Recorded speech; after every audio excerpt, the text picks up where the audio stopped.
Yes, thank you very much, dear viewers, for staying with us and back here in the studio with Rana, Ihab, the tourism and heritage researcher.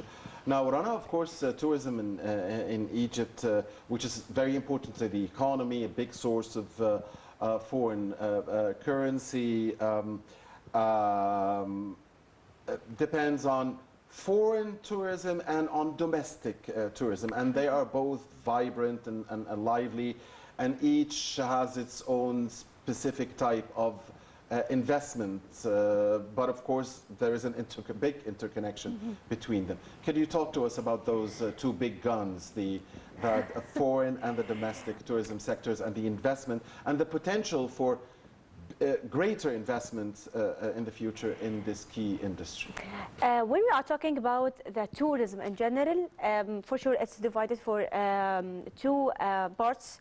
When we are talking about the foreign tourism, the people who come from outside Egypt and visit us, and the people who is living actually in Egypt, we have a variety of tourism here. Is amazing.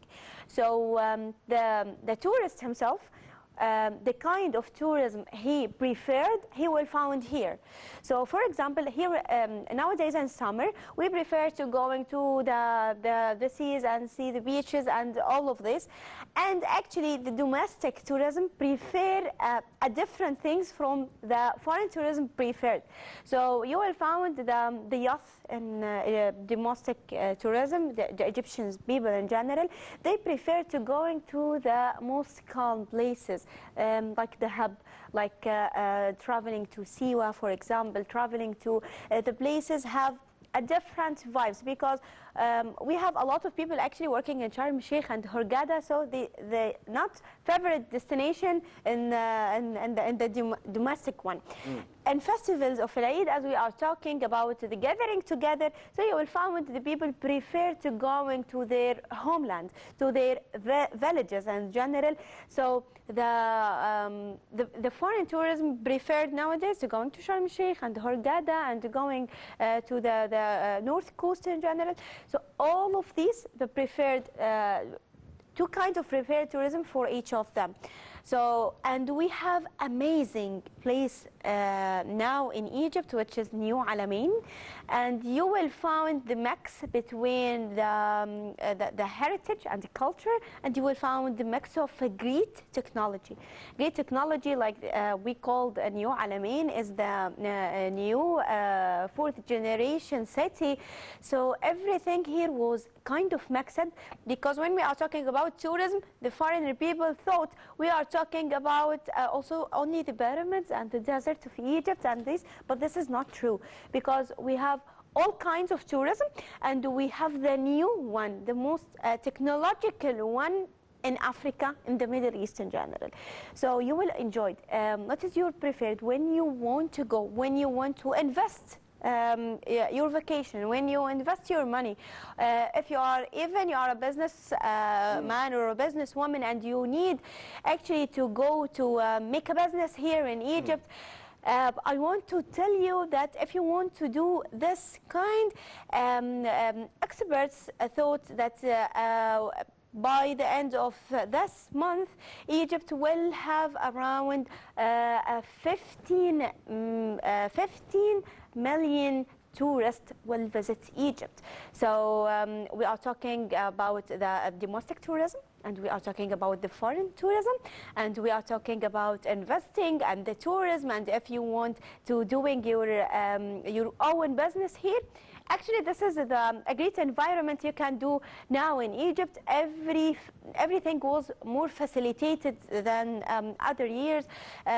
We as youth actually working together to create. I wanted to ask you about this, because I see that many youth are now involved in the tourism industry. So how do you see this benefiting the industry, the youth, with their livelihood, and of course with their excellent know-how when it comes to communication, and especially technology-based Yeah, communication. because we are talking about the hospitality. We are now opening with all the world. We doing many international conferences.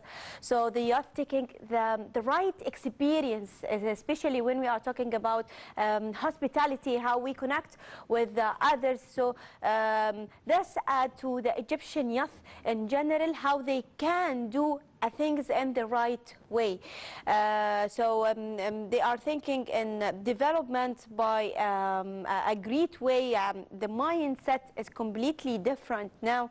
So we are doing our own business. We are doing our hospitality with the people who arrived here. We are doing our welcoming. We are the experts now in the actually inviting the people to visit Egypt, to see Egypt, how it's amazing. And because the first thing actually they are searching about if they want to doing their business here, the first thing they're searching about the benefits and the money and the people who will work. And actually all of them three is here, and the other columns he is searching for, he will find it. The facilitate now in Egypt is actually amazing.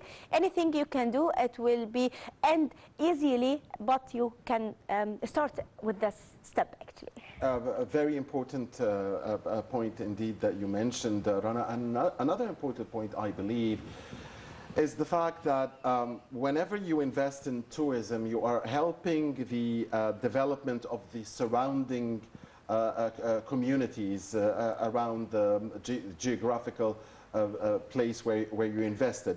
And we know that the Ministry of Tourism and Antiquities has plans with different axes to try and make the investment in a certain place benefit the surrounding communities. This, of course, part of an overall sustainable development vision. Could you talk to us about that? Yes, when we are talking about the activities, before we are taking our short break, we are talking about the activities. Actually, one of the amazing things that the people who are working in these activities is the local community. So if you're visiting, for example, Saqqara, and you will visit the Great Pyramid there, you will find the people who's doing the kind of potteries, the people who are working in the carpets, all of them, they lived there, and they are the local community. When you visit them and when you're doing the activities with them, this is promoting their works, this is promoting their activities, and you learn something different. So the ministry involve all the communities together to create a masterpiece, to create and also to encourage the people who are working with their own work or own business. So this is the point here. Right. One final question, Rana, and I want to wrap up by this. You are inviting now our international viewers to visit Egypt in these special days. What would you tell them? You can follow the sun. So where is the sun? You can follow it. Follow your heart, and you will feel the great power when you are standing in the center of the temple with the sun and looking at the waves of the Nile River, the sunlight on the sea. This is actually make you happy, make you full of power. You will understand why we said visit Egypt is important to your health in general. So you will take a fresh air, take the power from the walls of the temples when you see a huge statue, a huge king of Egypt welcoming you in his temple or in his country in general. This will make you satisfied. Egyptian people are the most friendly people in all the world. If I'm not exaggerating, but this is true. If you visit Aswan or this area, you will find the people, actually they inviting you to their houses, and they didn't need anything from you. They just want to talk with you and give you a cup of tea. This is the Egypt, this is the Egyptians, and this is the power of the ancient Egyptian people. Indeed. On that beautiful note and beautiful words from our dear guest, Rana Ihab, the Tourism and Heritage researcher, we've come to the end of this episode, special episode, dear viewers, the debate. Thank you very much, Rana, Thank you for being you. with us. I've enjoyed having you, and Thank happy you. Eid. Thank you. Happy Thank Eid for you. Thank you, and thank you, dear viewers, for watching us.